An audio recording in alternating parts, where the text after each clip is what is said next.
বিশ্ববাসীর উদ্বেগ এবং নিন্দা সত্ত্বেও গাজায় গণহত্যা থামছে না। জাতিসংঘের ৬৯তম সাধারণ অধিবেশনের পরিষদে বিভিন্ন রাষ্ট্র ও সরকার প্রধান ভাষণ দিয়েছেন, যেখানে তারা উচ্চ কণ্ঠে তাদের দাবি ও বর্তমান পরিস্থিতি নিয়ে বক্তব্য পেশ করেন।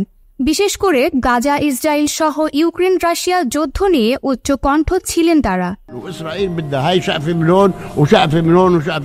এরই মধ্যে জাতিসংঘের অধিবেশনে বিরল চিত্র দেখে বিশ্ববাসী ইসরায়েলের প্রধানমন্ত্রী বেনিয়ামিন নেতানিয়াহু বক্তব্য দিতে মঞ্চে ওঠার পর সেখানে উপস্থিত অনেক রাষ্ট্রপ্রধান এবং তাদের প্রতিনিধিরা বের হয়ে যান। এরপর নেতানিয়াহু দীর্ঘ সময় কথা বলেন।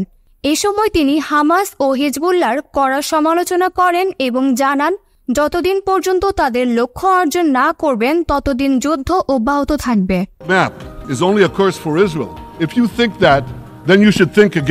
এদিকে অধিবেশনে প্রথমবার সরকার প্রধান হিসেবে দেওয়া অন্যান্য ইস্যুর পাশাপাশি ইসরায়েল প্রসঙ্গেও কথা বলেন শান্তিতে নোবেল জয়ী অর্থনীতিবিদ ও বাংলাদেশের অন্তর্বর্তী সরকারের প্রধান উপদেষ্টা ডক্টর মোহাম্মদ ইউনূস।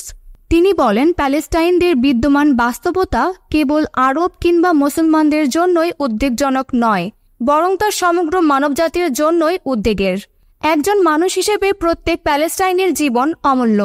এছাড়া প্যালেস্টাইনের জনগণের উপর চলমান নৃশংসতা, বিশেষ করে নারী এবং শিশুদের সাথে প্রতিনিয়ত যে নিষ্ঠুরতা বিশ্ব দেখছে, তা থেকে নিস্তারের জন্য বাংলাদেশ অনতিবিলম্বে যুদ্ধবিরতির আহ্বান জানাচ্ছে। ফিলিস্তিনের জনগণের উপর চলমান নৃশংসতা, বিশেষত নারী এবং শিশুদের সাথে প্রতিনিয়ত যে নিষ্ঠুরতা বিশ্ব দেখাচ্ছে, তা থেকে নিস্তারের জন্য বাংলাদেশ অনতিবিলম্বে সম্পূর্ণ যুদ্ধবিরতির আহ্বান জানাচ্ছে। এছাড়া বাংলাদেশের ছাত্র জনতার অভ্যুত্থানের প্রেক্ষাপট সহ বৈষম্য বিরোধী আন্দোলন প্রসঙ্গে, জলবায়ু পরিবর্তন মোকাবেলায় ক্ষতিগ্রস্ত দেশগুলোর সঙ্গে নিয়ে কাজ করা সহ আন্তর্জাতিক সম্প্রদায়ের পর্যাপ্ত সহায়তা সহ ইউক্রেন যুদ্ধ অবসানের আহ্বান জানান।